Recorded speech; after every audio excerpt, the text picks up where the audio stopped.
Hello, what's up, guys? Welcome back for another fight card prediction. Our very last one of 2020 for UFC Vegas 17.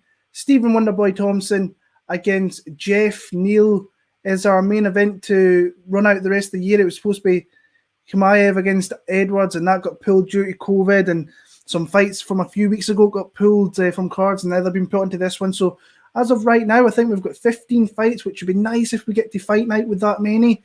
But we're in COVID times right now, and things can happen. So I just want to say a massive, massive thank you to every single buddy that has been along with the ride with me for 2020, and all the people that have just stuck with me throughout the years.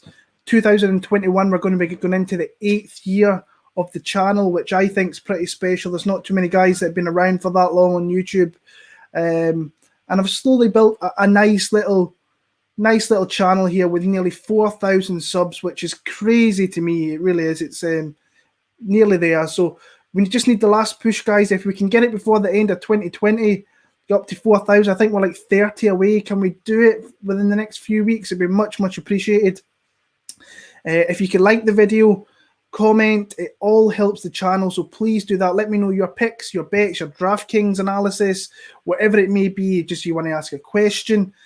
If you were around on my community page earlier on YouTube, you will see that I put a comment on, just a usual thank you, and so on, whatever it may be. But there was also some things looking ahead to 2021 where I'm looking to do some more shows. I asked for your input, so if you think, I was planning on doing a show on a Monday, which will be the predictions, Thursday, which might be a betting kind of show, and then there could be one on a Saturday right before the fights start, like an hour or two beforehand.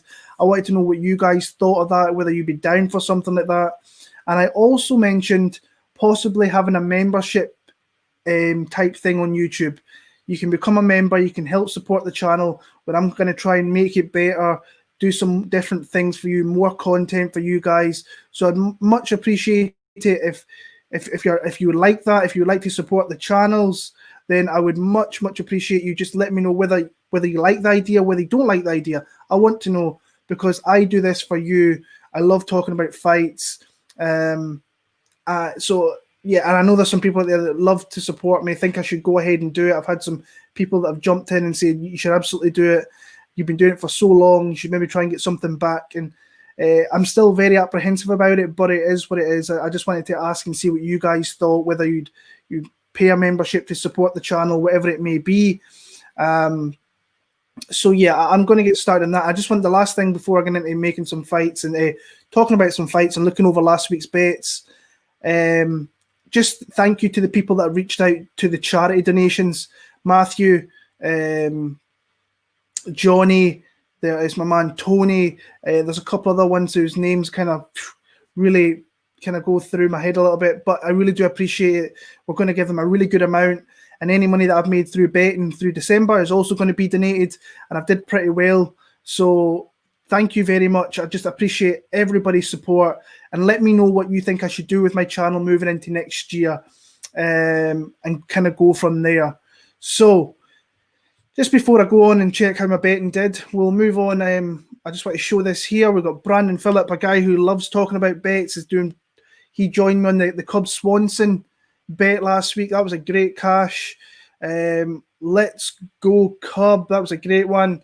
Oliveira paid off. I hope you bet him, Jamie. I stayed away from the fight, so it was just a pick down. Can't wait for UFC 2021. It's coming off with a bang, with 3 fights in the first week of fights being together, and 3 in 8 days, I think it is. David's saying Monday, Wednesday, Friday, final thoughts after weigh-ins. Wednesday and Fridays are a bit tougher days for me, for the simple reason that I work like 5-6 a.m. on the following days. So I'll look into it, but like I said, I'll take that into consideration. Absolutely, David. Thank you for that. So guys, let's get into quickly looking how I went over my bets last week, and then we'll get into the full card breakdowns here. So let's go. Bet MMA tips. You will see here. Go back to the profile. 94 units total profit, which is really a good jump from this year. And here is how my betting for last week really played out. If you don't follow me, come follow me over there. You'll see all my plays, my official plays. I had a 5-unit max bet. I never do that. I'm crap at max bets, but this was a bet that just jumped out at me. I kind of botched the line a little bit because I bet this on the Wednesday before the fights on the Thursday, and I got 187, and I thought that was a good number. I came back on the Thursday afternoon. It was actually minus 152. Jake Hadley, we will see him in the UFC in 2021, in my opinion. He's one of the guys I made in the video earlier on in the year that we were going to see this year, but with everything that's been going on, it's going well. He should be there. He's got the Cage Warriors strap. I don't think he'll keep him around in Cage Warriors. We'll see him next year in the UFC. Then we move on to 256. 2 bets, straight bets, with Jacare, who I thought looked great throughout fight week, sounded in great spirits, just got knocked out. That chin's obviously a worry, and he got caught with a special sequence from Kevin Holland in that fight. Cub Swanson was just a play that I really liked from the get-go, and it took me till Saturday to really pull the trigger on him, but I got in there, and then I had a parlay with Morgan Charrier, who became the featherweight champion in the Cage Warriors. We'll probably see him in the UFC next year at some point. And then we had Davison Figueiredo, who I thought won pretty clearly, honestly. I thought Morono fought a really tough fight, but I think Davison won that fight for me, maybe even 4-1 in that spot there. But I still came out 1.07 units of profit. Could have been a little bit more if this had cashed, but it is what it is.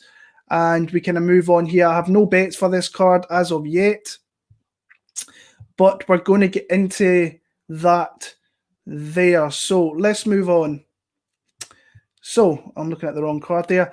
I've not got the full card and how it's going. I hear there's 7 fights in the main card. I hear Gillian Robertson's on this main card, but I'm just going to go what I see on Wikipedia, guys. Like I say, if you're new to the channel, hit that sub button. Let's get to 4,000. And if you guys are in the chat there, please just throw a thumbs up. It helps me out so much. Starting off, middleweight bout, Carl Roberson against Dalcha Lungiambula. Lungiambula is moving down to 185 for the first time, and that's a big thing for someone who, especially is 35 years old. This fight got thrown away a couple of weeks ago because of COVID. I think it was on the Roberson side that went down with. So interesting matchup there. Nothing's really changed my mind from the pick I had a couple of weeks ago. I'm still on the Carl Roberson side. I think he's a little bit more varied as an all-around fighter. I think he's got a little bit more there. Obviously, you have to kind of take into effect the big power that Dalcha brings, but his output to me is not great, and him moving down to division, obviously the power will probably be more beneficial down there, but the weight cut's going to take effect now. He's had a long time to adjust to this weight cut down to 185, so I'm interested to see how he looks down there. But to me, when I look at Carl Roberson, I think all around he's just a little bit of a better fighter. He's a bit more, he's definitely the more technical fighter. Throws a nice long jab, can throw some nice kicks in there, can attack the body. I've tried to fade him a couple of times in the past. I did it with Kopylov, and that didn't turn out so well. He's got a ground game as well. So if he can take it down there, I think he can be a little bit dominant down there and on Dalcha. But Dalcha's got a lot of physical strength, very powerful, very aggressive, but low output. I prefer to be on the Roberson side in this one here. Not going to be betting it, I don't think, in any capacity, but Carl Roberson is definitely going to be the pick.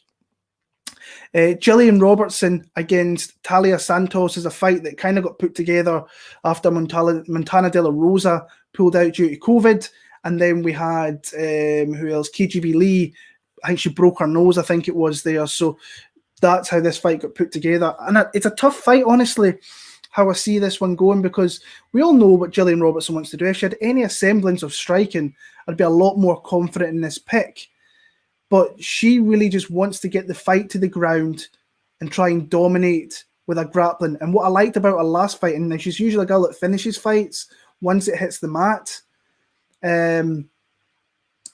What I liked about the last fight is the fact she went 15 minutes.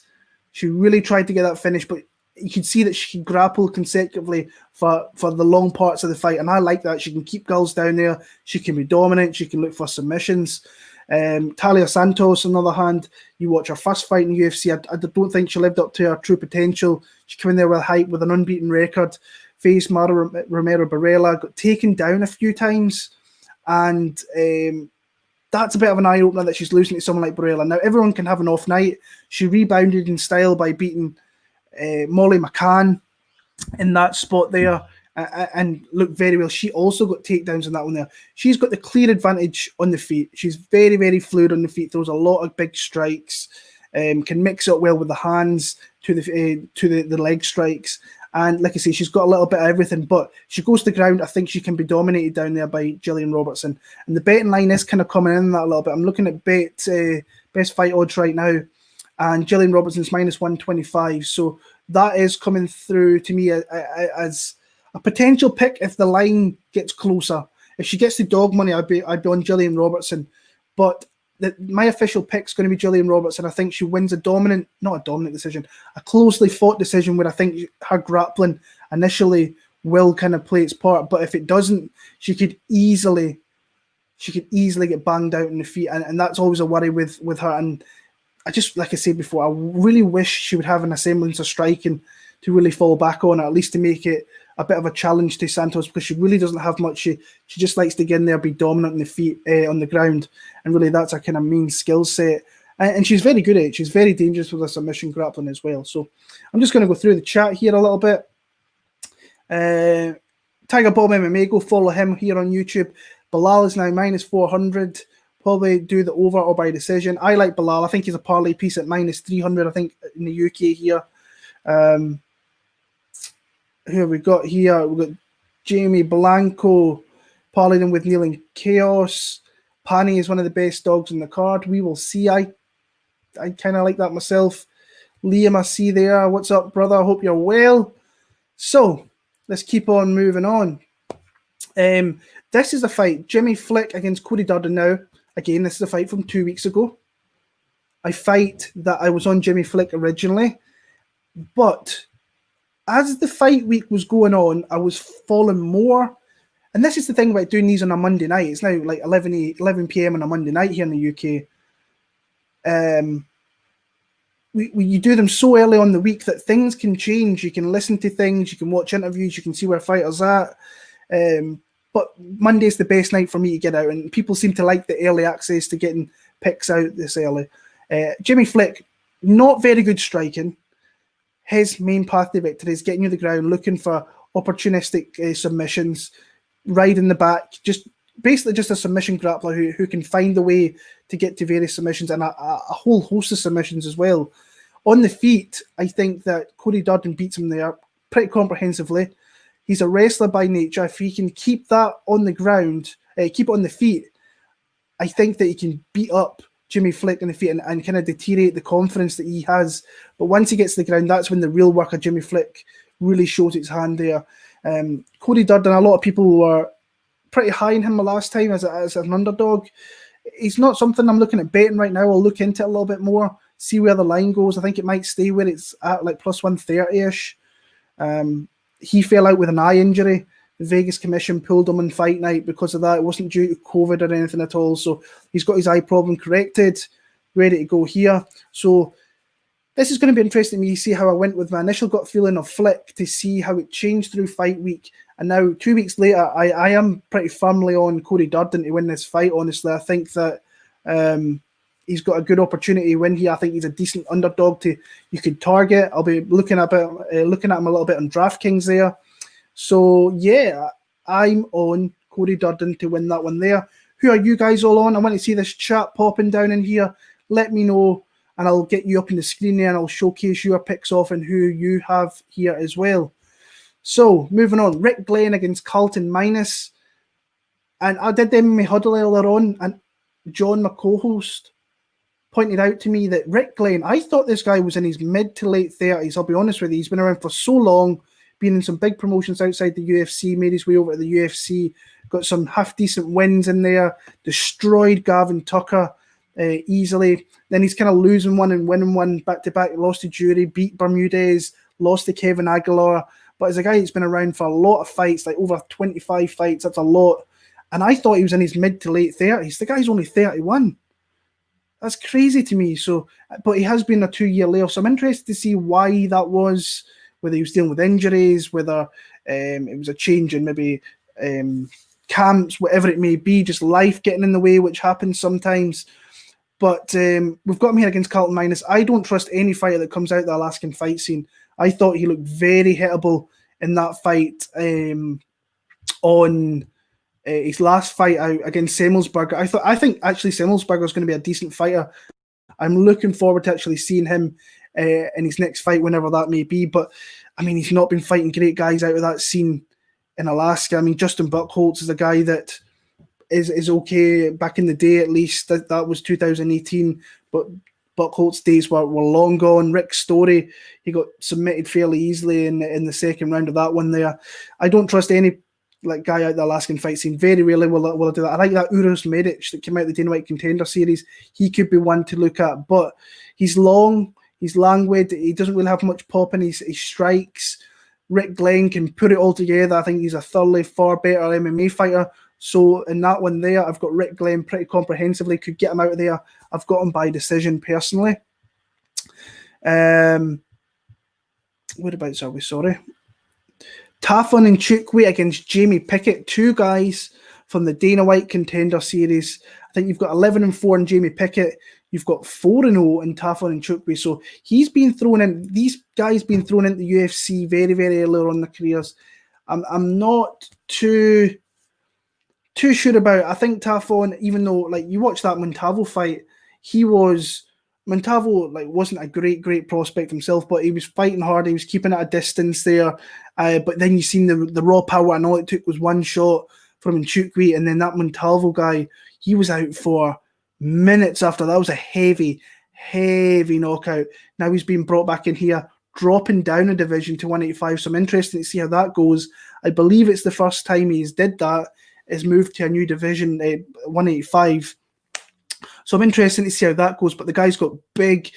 He's a decent athlete, big raw power. Will attack the body. Will attack with kicks. Jamie Pickett, in my opinion, I mean, he's paid his dues out on the scene, the regional scene. Got his opportunities in the Dana White Contender Series where he lost a couple of fights initially, went back out, like I say, onto the regional scene there, and then got his opportunities. I mean, his losses aren't bad losses at all. They're to Charles Bird, who's now retired. You got Puna Soriano, who's a big bomber. Managed to last the kind of 15 minutes of that one there. But then he came through that fight with Jonathan Patty, a tough Hawaiian guy. Started off really well in that first round, then started to land, and then landed the big power blows in the second. I'm not overly sold on this guy. I know I said he went back out in the regional scene and so on, but the guys he's facing were losing records. Not great. Tafon and Chukwi looks raw, looks like a raw talent, 26 years old. The UFC will want to mold him into something that's a little bit dangerous, a good fighter. They're doing that with a lot of guys coming off there. They're cutting a lot of guys in the big wage budget and bringing in these guys in to try hopefully build up to be something. And I mean, Dana White's onto something with the Tuesday Night Contender, in my opinion. There's going to be guys that are going to make it in the rankings to title fights. I do believe that in the future if they can find the right guys. I like Nchukwi here. I think the power will show through a little bit at some points. Pickett's tough, but the pick's going to be Tafon and Nchukwi. I've got him via TKO in that one there. So we are moving on to Aiemann Zahabi against Drako Rodriguez. I've got Drako Rodriguez here, and I'm interested in him as a parlay piece. I've had some people hit me up about this guy this week regarding there's no fights of his out there. Well, there is if you go and look, if you have the tape. What's it? Tape Index over there that Newsome MMA and MMA Lock of the Night, they kind of do all that. It's like $3 a month, and it is amazing. It's got all the fights choreographed there, the recent fights. He's got 5 fights. You can really only find one, I think, on Fight Pass, which is obviously the Dana White Contender Series fight, but then you've got King of the Cage ones, which are on Facebook, take you straight to that fight there. So there's like 5 or 6 fights all together for Rodriguez out of the 10 that he has, and there's some boxing fights out there because he has got a boxing record as well. I loved what I've seen from him in the Dana White Contender Series against Mana Martinez. Comes out heavy on his strikes, big right hand, big leg kicks. Then there's initiation into the grappling where he wraps up a triangle. And Martinez tries with all his might to try and at least maneuver in a position where he's not getting submitted, but the tight was getting stronger and stronger as that submission was going on, and then put that guy to sleep. But what I liked was the confidence in his hands, the confidence with the low kicks. He's just striking all together, and just him as an all-around fighter is something that I really like from the previous fights that I've seen. Looks like a pretty decent talent there coming out of Texas, I believe it is. Or it might be Iowa, one or the other. But he's facing Aiemann Zahabi here, who to me has been... He came into the UFC with a little bit of credence, obviously, with the name that he has, the surname. You come out with a Zahabi nickname, like surname, that you're going to instantly get eyes on you. Don't think he looked good against Reginaldo Vera, if I'm being honest with you. I thought he looked... that was the fight that Reginaldo was a tough Brazilian guy. I think he was Brazilian or Mexican, one or the other. But... comes out there really tough, took the fight to Zahabi. Zahabi just managed to do enough to kind of come through that there with a unanimous decision. Then he got Ricardo Ramos, kind of got ate up with some of the strikes, Ricardo, and the flashiness a little bit. Then got like poleaxed with that spinning back elbow. Dangerous back elbow. Then lost to Vince Morales. I don't think that's a good look, honestly. Then he's had like a year and a half off. I've been interested to see what he's been doing in that time. I have seen him in corners of guys in Bellator. And so on. So I'm interested to see what progress he's made with his game.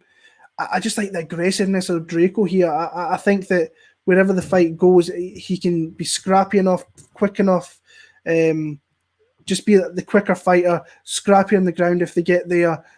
To me, he's a more dangerous fighter. Now, could Zahabi maybe play the long game here and maybe ride out a decision? Possible. But I'm on the Drako Rodriguez side here. I actually really like him as a parlay piece this week. He's like minus 187, I think, in the UK here.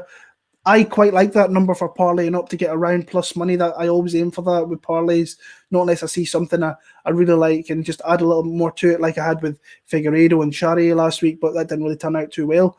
I've got Drako Rodriguez here. I actually think he can knock out Aiemann Zahabi here, and Aiemann Zahabi can see his walking papers, so I'm going to go Drako Rodriguez in that one there for the win. Moving on, whereabouts are we? Deron Winn against Antonio Arroyo. Catch weight bout, 195 pounds, so Deron Winn's going to look like a blown up kind of bowling ball, really. There's not much to him. He's like, 5'7", and he's really kind of fizzled out. He's another guy that I think the UFC brought in too quick. He was probably 4-0 at that point, 4-5-0. Lost a couple of fights. Don't think he's looked great. Don't think he's really used his true skill set all too much. We've seen spurts of it a little bit, but he's not really nailed it down. I mean, the Eric Spicely one, I don't even think he shot a takedown in that fight. It was all significant strikes that he landed, and he landed a lot in that one, to be fair. But since then, I don't think he's looked good at all. He's looked gassy. He's looked very hittable. It looks like he's not got like the best fight IQ. The game plan's come out the window. Very hittable, can be stopped. I mean, I'm just really not kind of sold on what I've seen from Deron Winn, and I think like he's fighting for his job here. Absolutely, he's obviously DC's boy, so he probably get into the UFC kind of because of that. But Jeremy Mearshart was out striking him, just kind of beating him to the punch, really hurting him. Then got that rear naked choke, and he just kind of looked for the way out in that one, in my opinion. Even Gerard Mearshart got a takedown on Darren Stewart. So to me here, Arroyo, big dude. What's the difference in height with these two actually here? I'm interested to see that. 6'3" to 5'6". Antonio Arroyo's a kicker. Kicks like a mule. So that leg's going to be coming up by Deron Winn's head very, very quick. But Deron Winn could also use that to get takedowns. He could also establish a top position game here where he could ride out rounds through that. Arroyo's coming off that loss to Andre Muniz, I think it was. Yeah, Andre Muniz, where I actually thought he fought okay. Muniz is very dangerous to submissions, was taken down a few times, managed to survive through that, and come out with the loss there. I think he was supposed to fight... He's supposed to fight Bartosz Fabinski, because I was very interested in Antonio Arroyo in that fight. I thought he was going to knock out Bartosz Fabinski. No, I must be thinking of a different guy. Yeah, I'm definitely thinking of a different guy there. It might have been the Eric Anders fight. That was it. I bet him against Eric Anders. I thought he was going to knock out Eric Anders there. So it's Deron Winn's path to victory, I think, is to try and get some strikes off. He's at a reach disadvantage in this one here, where, let me just, actually, I'm interested in the reach disadvantage as well. It's only 3 inches, so that's not really that much. So he is at the disadvantage. I think if he can avoid the kind of leg kicks and get this fight to the ground where he can establish some top position and ride out maybe minutes of the fight, he could possibly win a decision. I prefer to be in the Antonio Arroyo side. I think he's more dangerous with his striking. I think that he will bring the fight to Deron Winn. So again, if he's too aggressive, he could get taken down and controlled a little bit there. But I think Arroyo, he's going to have spots where he's going to be able to unload in Deron Winn, because if you're mere short and that's getting off on him, Arroyo's definitely going to do that. So I'm going to pick Antonio Arroyo. I'm going to pick him via a knockout in the middle part of this fight. I think once Deron Winn starts to, I mean, with this being a catchweight fight, there's no real, what's the word I'm looking for?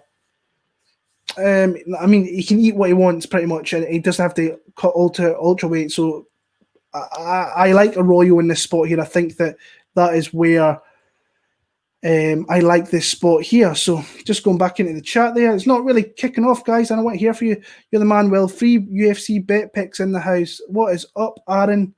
Hope you're good, man. Let me know your picks, guys. I want to see it. I want to see in the chat there. I'll throw it on the screen. Let's see what you're saying.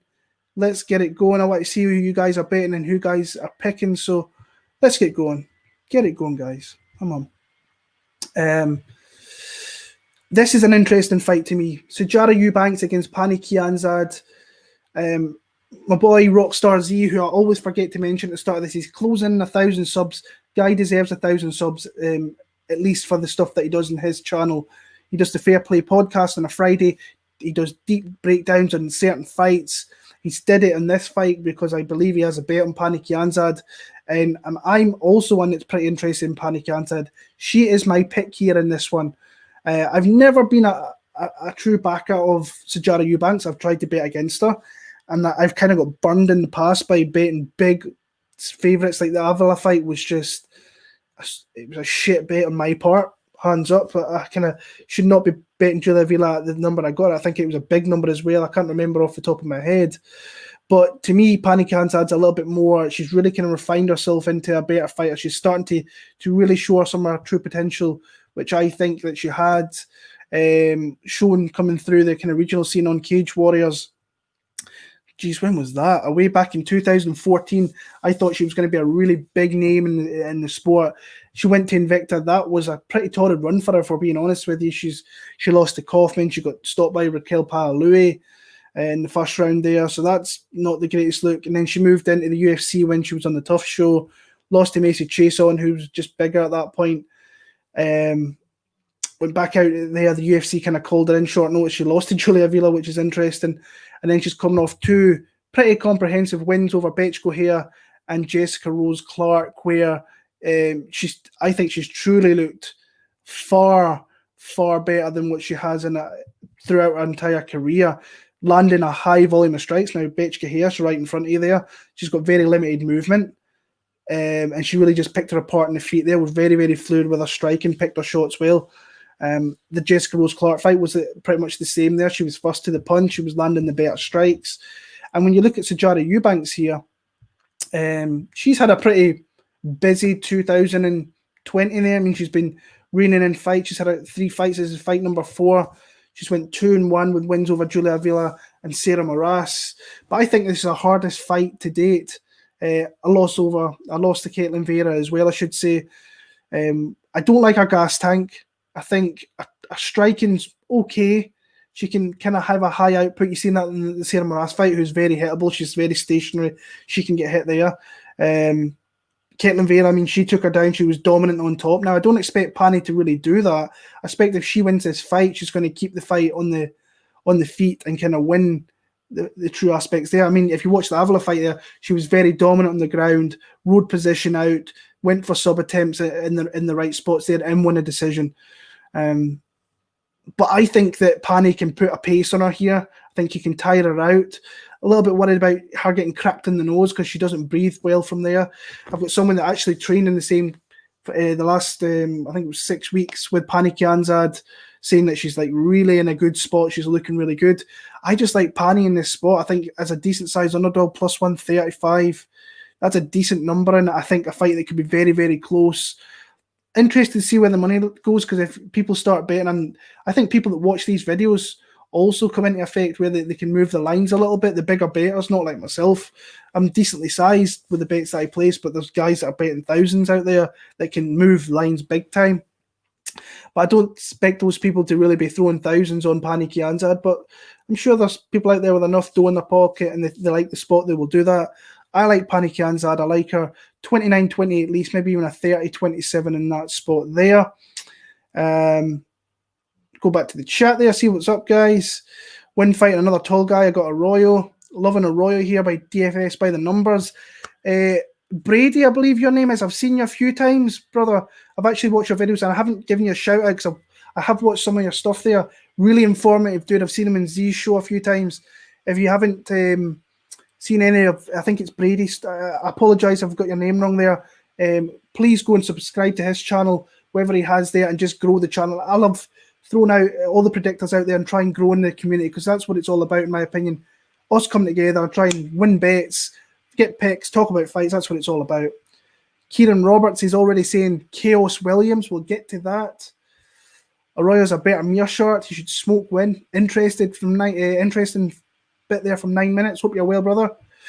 Anyone taking the plus money and minus? If you're doing it, I want to see it. How's Pannie on the ground? I think she's enough. I think she works her way back to her feet. I think that Avila couldn't get her back off the mat. I think Pannie can get back to her feet personally.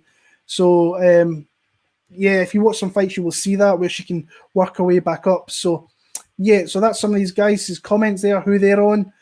Let's move into the next fight. A lot of fights in this card. Belal Muhammed against Dhiego Lima, welterweight bout here. And I'm going to come out straight away and say I like Belal Muhammed in this spot here. I think the betting line, really, you can see a lot of people like that. He was opened at a pretty high line. Let me see what he opened at. He opened at minus 250. It's been bet up to like minus 350, minus 400 in spots. A little bit lower than that here in the UK. I like him as a parlay piece. I think he's a very solid all-around fighter. Can put on a pace, can land a lot of significant strikes, can mix it up really well with takedowns. We've seen him submit Takashi Sato. I don't think we're going to see him submitting Dhiego Lima here. I think if we see him, it might be an accumulation of output and punches and really take it to Dhiego Lima there. He lands at a far higher clip, can land takedowns, will go for takedowns frequently and try and chain them up a little bit. And the defense of Dhiego Lima is not the greatest either, and he absorbs a lot of strikes. So, and saying that, Belal does as well, but he's got a great chin. He's only really been sparked out once by Luque, who caught him with a beautiful combination shot. But when you look at Muhammad, I mean, he really is just a solid fighter who can land a load of output. And not a super amount of output, I'll say that, because Lyman Good was landing just as much of them. He really mixed that in there with the takedowns. But like I say, he can have a decent output, but he just puts it together so well. He will go from the strikes to the takedowns. He kind of did that in the Millender fight as well, where he mixes it well together. He's a very well put together MMA fighter, and I like betting on guys like that. But at minus 350, minus 400, that's a high probability for him to win the fight. Now, I do like him as a parlay piece. If I can get that minus 300 that he was about, I would probably find a space to parlay him up in this card. But I don't see the betting line coming back down to that, so it might have to be a pass on that side. But maybe him by decision is something that you look at, or over 1.5 or 2.5 might be something to look at.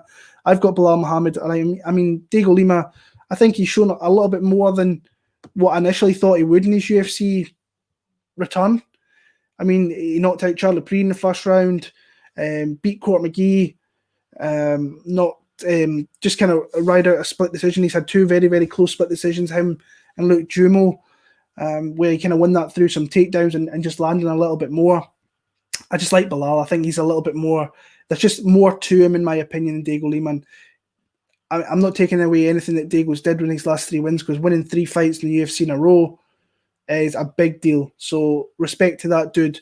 But I am going to go with Belal Muhammed in that one to win via decision. Maybe even look inside the distance. You might get a great line on Belal with that there. So we are 34 minutes in and we're just hitting the main card. So a big card here, guys. So yeah, let's get into it. Showtime. Anthony Pettis, one of my favourite fighters of all time, against Alex Morono, a fight put together very, very short notice.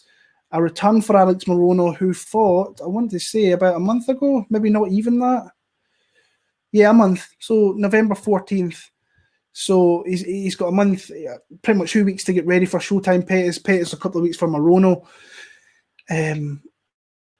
I've never really liked Pettis at 170. I always thought 155 was division, but it's just a shark's tank down there at 155. Now, these are the type of fights that I think he could run. He could run through guys and beat guys comprehensively because his skill set is still great. I mean, he's still super dangerous with his striking.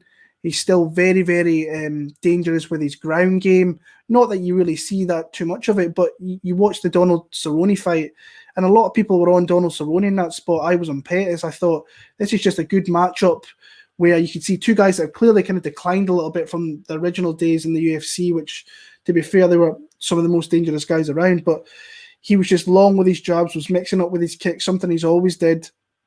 Cerrone went for takedowns, managed to get some, but I just thought Pettis won that fight with his striking. Looked great on it. Morono, to me, is very, very hittable, and this is a big jump up. I mean, he got clipped a load against Reese McKee, who's obviously very, very long-languid. He landed his fair share, got some takedowns in that one there, and really won this fight just through his experience, his dominance in that one there. I like Pettis. I don't. What's the betting number? I say -200, probably higher than that actually. -235. That's too rich for me. Like, nah, I don't want anything. Anthony Pettis at that price. But I think he's a better striker. I think he's got more variations of his striking. He can beat you with a long jab. He can mix in with the hands, even though he's kind of got brittle fists. Where they seem to break all the time. His kicks are always dangerous. I think this could actually be a fight where his high kick comes into play, and that's something that Morono maybe dips his hand a little bit, and he could come up there with that big left kick that we kind of seen with Joe Lozon many, many moons ago now. And if it goes to the ground, I don't think Morono keeps him there, even though I think Pettis you can take down and control a little bit. I don't think if he gets him down, he'll not keep him there long. So I've got Anthony Pettis. I actually think he could stop Alex Morono here or beat him via decision. I quite like him in this spot, but you can't bet him at -235. He could turn out that maybe that number wasn't high enough, but to me, I'll sit back as a fan and watch this one here, and hopefully pull still, because like I say, I'm a big Pettis fan, and he's another guy that's might not see in the UFC all too much longer because he's a guy that makes a shit ton of money, and the UFC are kind of looking to offload some of those guys. And I mean, Pettis' best days are behind him, and he could definitely go to another place and be a bigger name there. They could put him in main events absolutely easily there, but Pettis is the pick in that one there. We have a heavyweight division, Marcin Tybura against Greg Hardy. I'm leaning Greg Hardy in this one, and I've had a lot of people actually ask me, and I've told them, like, why are you picking Greg Hardy? This is a big step up against Tybura, who's a ranked fighter, and I think Tybura is ranked in my opinion. He's coming off, is it 3 wins? He's coming off the top of my head, yeah. Sergey Spivak, Maxine Grishin, Ben Rothwell, kind of just kind of got him through some of those fights where I don't want to say low level heavyweights, because I mean they were ranked, but he's not. I think he had the Romanov fight, and I was going to fade him in that Romanov fight, and that got pulled. He does enough. He does enough to kind of really. He mixes it all together to kind of win the fights. You've seen that in his last 3 fights. Does enough in the feet, lands just enough, mixes in the takedowns, and he kind of squeaks rounds. So if you can stop these takedowns here and have just as high an output as he has, and just land the cleaner shots, I think you can pretty easily beat Tybura. Now the question is with Greg Hardy, has he learned from that Volkov fight, where that was another clear step up? Very, very young in his career, got handled easily on the feet there, and lost to the more veteran fighter who's got 40 plus fights. Rebounded, like the fact he went 15 minutes again with Jorgen De Castro. Big long jab, throws singular shots. I like to throw him more in combination. The big highlight reel knockouts are out the window now. He's kind of slowed himself down. And then you see in the last fight there, really just peppered Maurice Green with strikes, got a takedown, got a knockdown in that one, and then got the TKO with ground and pound in the second round. Love the fact he's got Din Thomas and Rashad Evans is now looking out for him as well, which is really interesting. I just like him to do more in this fight and win a decision. I think that he stops the takedowns. I think he's more than competitive on the feet with him with Tybura on the feet. And I edge him to win maybe a 29-28 in this spot here. So Greg Hardy is going to be my pick in that one there. Rick Glenn, Belal parlay seems safe. It is. You're playing a lot of chalk there, but it seems pretty safe to me. 9 minutes. Kiro the Tank, what's up, my friend? Hope you're well. I've got $6,500 on Glenn and Canelo this weekend. Ooh, big baller here. $6,500. That's a lot. I hope you cash. I think you do cash, brother, and enjoy those winnings over Christmas.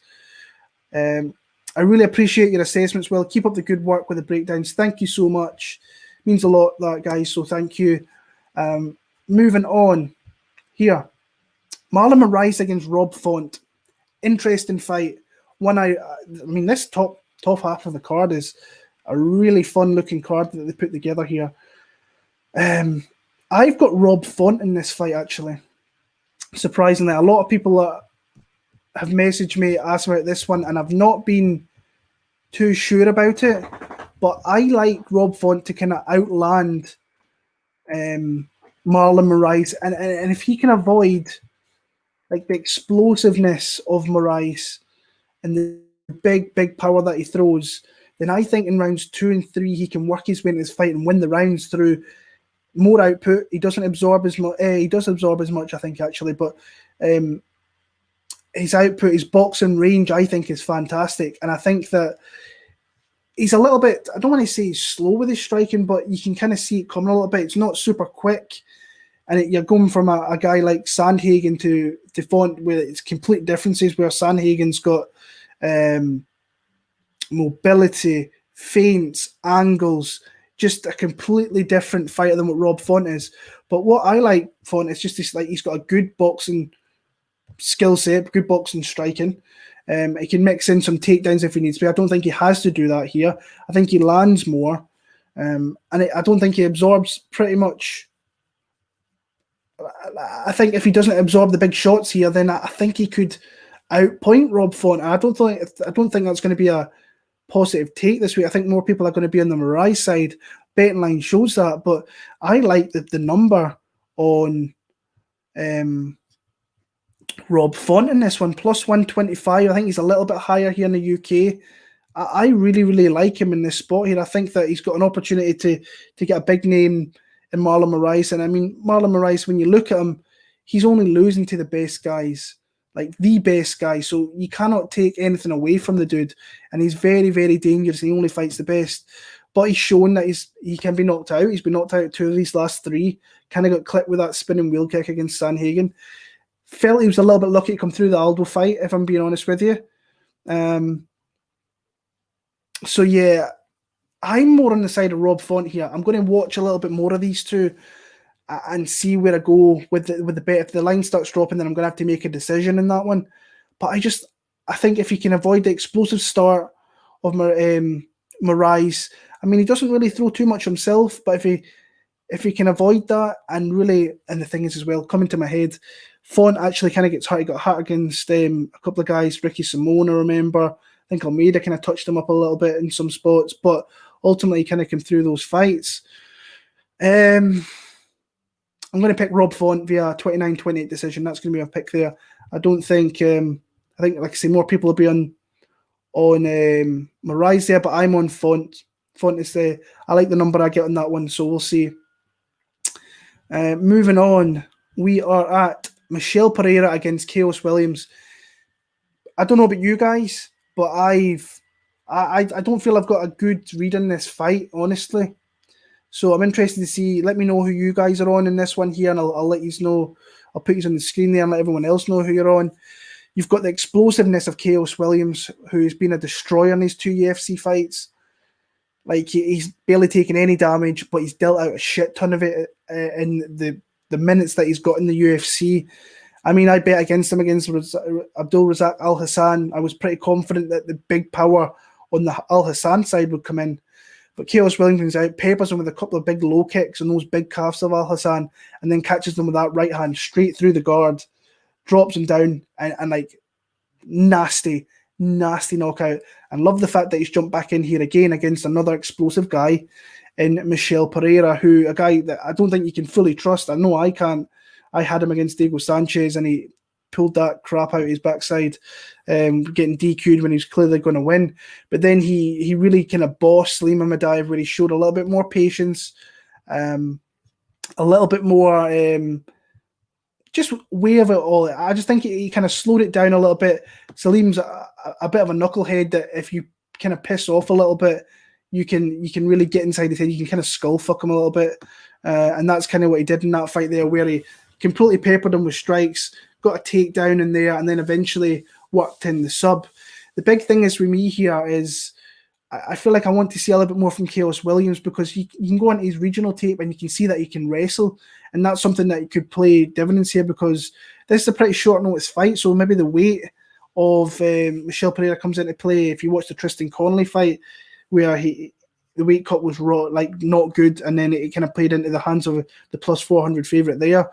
I'm leaning with Michel Pereira, but I feel like it should probably be in the Khaos Williams side, because I think he can wrestle, and obviously he can knock him out there, but I think Pereira can also knock out Khaos Williams, because the guy's so explosive, so athletic, he could throw something at you and you don't know what's coming. So I'm going to lean Michel Pereira. I don't want to bet this. I want to stay well away and just want to watch the excitement and see what kind of goes down in this fight. So I'm going to pick Michel Pereira decision, and that one there I'm going to go with. So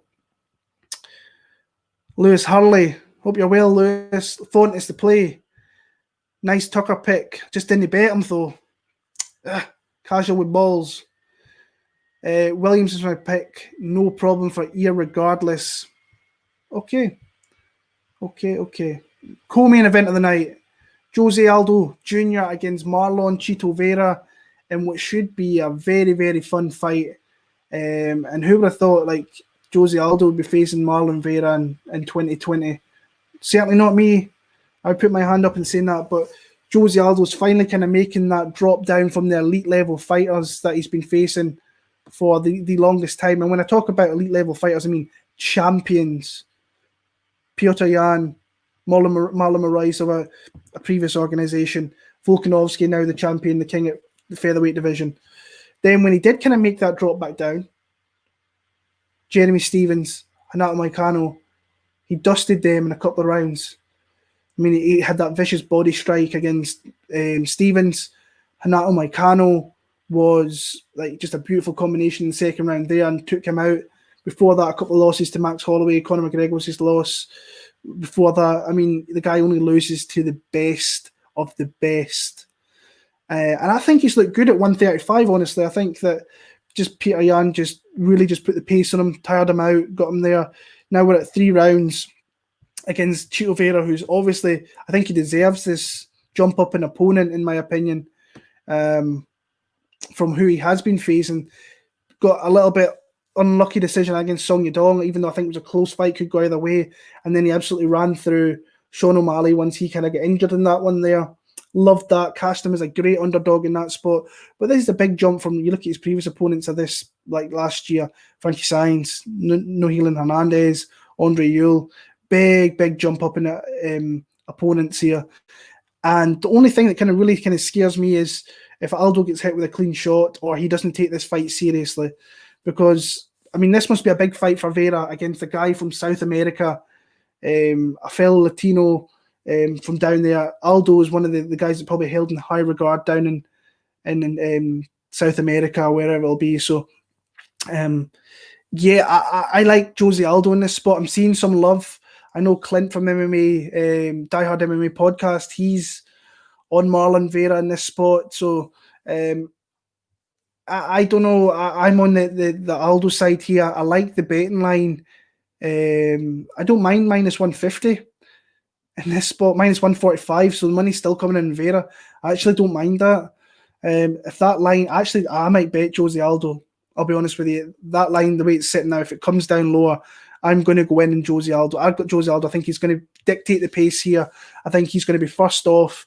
If he doesn't get hit with those big damaging shots, especially across a 3-round fight, I think he can win a very kind of comprehensive decision. So I'm on Jose Aldo in that spot there to win that one.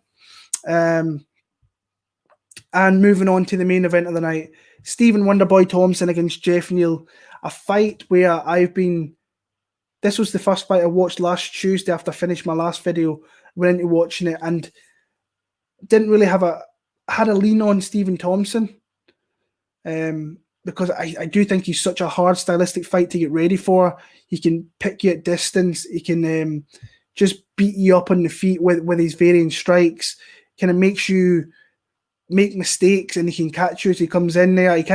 He had Vicente Luque at the end of his kind of punches the whole entire fight in that spot there where he just baited him in and he was just beating him to the punch, beating him up really, really badly, and landed a high differential of strikes in that one. But Luque, a little bit of a meathead sometimes, can maybe come forward there. I don't think Geoff Neal is of that ilk. I think he's going to pick his times to attack Stephen Wonderboy Thompson here. I do think Stephen is there to be caught. And you look at the speed of Geoff Neal and the power that he brings alongside that, I think he's a very tough fighter to get ready for. So yeah, it's an interesting fight to me. I don't think I want any part of this. I think my opportunity to bet this fight kind of went out the window yesterday when I had plus 110 and I can't pull the trigger. So I'm going to watch more fights of these ones and see what's going on during fight week and kind of go from there. But I'm really on the Geoff Neal side right now. The gut feeling was on Wonderboy, but when I watch the speed and the devastating punching power that this guy's got, I feel that he could take one shot to really put Stephen Thompson in hell's way.